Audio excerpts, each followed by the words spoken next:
I'm Cash, and welcome back to Cash Talks Football, where I break down all the goals scored in the Premier League. And today, we're doing Arsenal against Manchester City, and there's lots and lots to talk about. But first off, we're going to talk about how easy that the Man City scored this goal against Arsenal, and the problem with one of their midfielders, which, honestly, it happens all the time in the Premier League, because just people aren't coached properly. And I know where it is, and I know why they do it, and it's just terrible. But I want you to keep an eye in a key position right here. Now, we did break this down on the live stream, and if you don't watch us on the live streams, you should join us, because I break these down in real time, and I call things out like the red card from Trossard just before it happened. I knew the referee was going to be sending somebody off about 45 seconds beforehand. You can smell it. So join us for those live streams if you want real analysis in real time and stuff. But watch this position here. You can see this midfielder is actually in midfield, but this run here pulls the centre-back and him completely and utterly out the way. Now remember, he's the only line of defence here left to defend this back four. That's his job. Not worrying about that player there. Now, I do talk about all the time when the or left or right backs up, the defending midfielder needs to come in and cover this space. But you can see this guy's already reading that, and he's already coming across. These two players are going to take themselves out of the play here and make it simple for Man City. So when this ball comes in, bang, this guy can't go anywhere. He can't play it into midfield because there's no one there. And he can't go down the line because he has to go around this play here. So he can only really go that way or walk into this space here himself. That's the only options he's got to do. So you don't need to track him because he can't pass it around there. Can't do it. So what are you supposed to be doing? Well, the most important thing is the football, but they don't teach that much anymore. They teach follow your runners, marking this. Well, there is time to follow your runners, and there's time to hold your shape. There's all those different dynamics that you need to understand, and this guy doesn't understand them. And I'm going to show you this right now. As we move this forward, watch Bob. He has a hesitation. Remember this starting position here, because I'm going to come back to this of how close he is to the ball, which he doesn't engage. Look, he's the only person that can engage the ball here. The only person. Now, if he goes towards it, he's expecting this pass to go down the line here. And that's what he's doing in his head. He's going, right, well, I do these drills, these coaching sessions. I know exactly where it's going to go. If I step forward, he's going to go down there. So what's the key?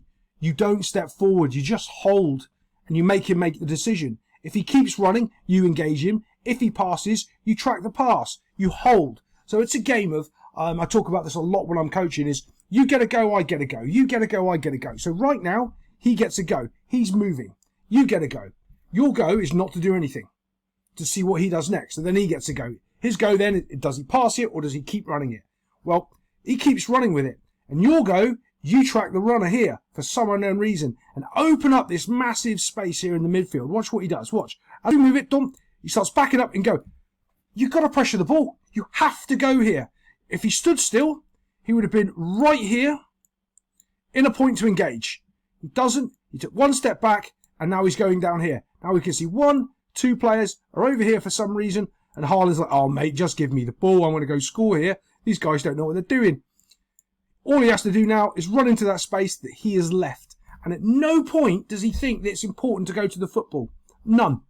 I don't know if you know, but you get points if the ball goes in the back of the net. So you want to make sure your team's got it and their team doesn't. So if their team's got it, you want to go and win it. He doesn't understand that. So as this starts to move forward, watch. Off he's gone. He's gone on a whole curved run, completely away from the play. And now that's opened up. Yeah.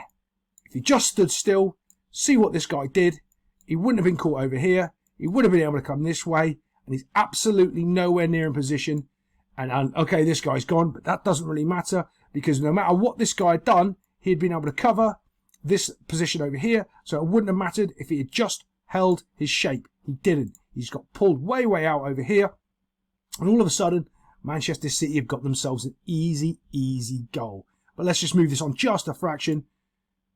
There we go. And now you can see Haaland's changed his body shape. He wants it on that side, and that's where he gets it all the way through. And then he just has to finish it. And because of Haaland's body shape and the way he dictates it, it makes it really easy for him to run in and just toe poke it under and get himself a goal. Yes, he uses the toe. And if you don't know, that's a fantastic way of finishing. Just toe balling it underneath the keeper. When you're this close, keeper can't do much about it. So Haaland, great finish. Dosh. Bosh, in the back of the net, gets himself a goal. We've got lots to talk about. I want to talk about this red card and loads more incidents and how Kyle Walker absolutely was terrible this game. But yeah, let's move on to the first. Kyle Walker complaining like a baby, and then we'll get on to the second one. So on this, Man City players all complained after the goal went in because the ref called over the two captains for both teams, and Kyle Walker's, he's back in position. All he's got to do is play the game, but he's not. What he's decided to do is complain to the referee that even though he's back in position, he wants more time to be back in position because, well, no, play the game of football. If he just played football, they wouldn't have conceded a goal here. If he just played football, that's all he has to do. And I'm going to show you exactly that right now. As he goes, he comes from here, almost, I don't know, about 5 yards outside of his 18-yard box. And the whole time he's running, he's complaining to the referee. If he just turned around and turned on the afterburners, Kyle Walker would have caught this kiddie. It's Martinelli on the outside. He would have caught him. But he's not. He's there too late. He's there inside the box. He does his job. See, that's the problem. He still gets there and does his job properly because he's fast enough. But he would have done it an extra 5 yards quicker and the whole situation wouldn't have arose. But he's too busy complaining. Just do your job if you're on the football field and you will be good. He doesn't. Let's just move it on. He's still complaining to the ref, still complaining to the referee, still complaining to the referee here, and then finally he'll turn and burn and he'll go after him. Look, still complaining to the ref, still complaining to the ref, just running down the field complaining to the ref. Well, you don't have the ball. You're a defender. You're not, Wayne Rooney that one time he was arguing with the ref and carried on playing and scored a volley, came back arguing with the ref. You've got to go and stop this guy scoring. Stop arguing with the ref and do your job. And later on I'll show you him not doing his job again and Gabriel getting a really, really good header off because Kyle Walker's just playing patty cakes. But let's just keep going and let's just watch what happens. See, now Kyle Walker's back. He's back in position. But because Kyle Walker's acted the way he has, the rest of his team has panicked. And what's the overcompensation here of the Man City players? They'll all come crashing in now and closing down because they see their captain panicking, so they're all in panic stations. And all of a sudden, Arsenal step up and score an absolute worldie. Great goal right here. Great goal. Kyle Walker, though, there he is, doing his job. Everyone else starts closing in and forgets this guy right here. Here he is. Look how compact they are. Just comes up and he absolutely scores a worldie. Puts it into the far corner of the net box. Bosh. Dosh, that's a goal. Here's the next part of Kyle Walker not doing his job properly. He's playing Padagake here with Gabriel. If he just focuses on the game, he's got a good chance of putting a good header on this or just tracking the runner a little bit and making sure that he doesn't get a free run and a free header on goal. But what ends up happening is Gabriel does Kyle Walker completely because he's forgetting he's a defender and he's just trying to touch him as many times as possible. Let's just move this on. Dosh, there he goes again. He does it about 5 or 6 times, just trying to touch him. That guy's got no interest. He's got his hands up, eyes focused on the ball, and he knows exactly what he's doing. Kyle Walker's touched him at least 2 more times by now, and then watch this movement. Just does him, puts him down. As you can see, Kyle Walker's going to touch him, but as he goes to touch him, he's moved. He's gone right behind him, and he ends up right on this back post here and gets himself a goal. But again, if Walker isn't trying to push him and shove him and he just defends him properly, by the way, pushing and shoving is all part of defending, but I mean actual defending him, not just trying to do cheap shots in the ribs and just touch his shirt and annoy him, actually try and defend it, he probably would have done so much better. But let's just move this on. Look at the separation Gabriel's now got from Kyle Walker. They were right next to each other here in touching distance, but because Walker was just too busy not playing football, now it's a quality little delivery to the back stick. Up he jumps, heads it into the net box. Easy, easy. Do your job and you don't concede silly little goals like that because you're too busy trying to touch the other guy's shirt. Yeah. But let's just get onto the Trossard red card. I want you to watch this, right, because this is important. The ref gives the yellow card for him kicking the ball away. Okay, fair enough. Right, fair enough. That's the rules. That's the rules. But watch. So here we go. As he goes up, it's not for that. The ref just blows the whistle. You can see he just blows the whistle. That's fine. That's fine. But there isn't enough time, I would say, that, you know, when you're kicking the ball away from playing, Trossard is so fast in playing, the ball's already gone. It's not like he's trying to kick the ball away from the free kick. He's actually still in the momentum of playing the game. It's not because he's actually playing it, you know, for a would-be runner. Watch as we go. Bosh, playing it. He's not smashing the ball away. He's knocking it to the runner. and that's when the referee goes to his pocket and he yellow cards him. That to me is too quick. He's not really kicking the ball away. He's putting it into the space for the player. Look, they're all complaining, and immediately he goes to his pocket after that. Not after the first contact, after the second part. Goes to his pocket and gives him a red card. Well, second yellow card. There's him going to his little pocket there. Honestly, with this referee, I'm not surprised. He's the one that's always involved in controversy with Man City. If it was the two red cards that should have been to Kovacic last time Arsenal played him, if it was the 2-foot challenge that Doku did in Alexis McAllister's chest, there's VAR incidents that Man City always get that should have been goals, that he's always on board. To be honest, if you don't want to have people thinking there's corruption in the Premier League, you probably want a referee like this nowhere near a Manchester City game, considering he was in Saudi, refereeing for them over there as well. You just don't have him there. And here's the other part. Man City kicked the ball away, doing the exact same thing earlier on, and there was no yellow card. So all of a sudden you start to build up this sort of image of, well, if you don't do it for them, you can't do it for us, but you did do it for us and now we're in trouble.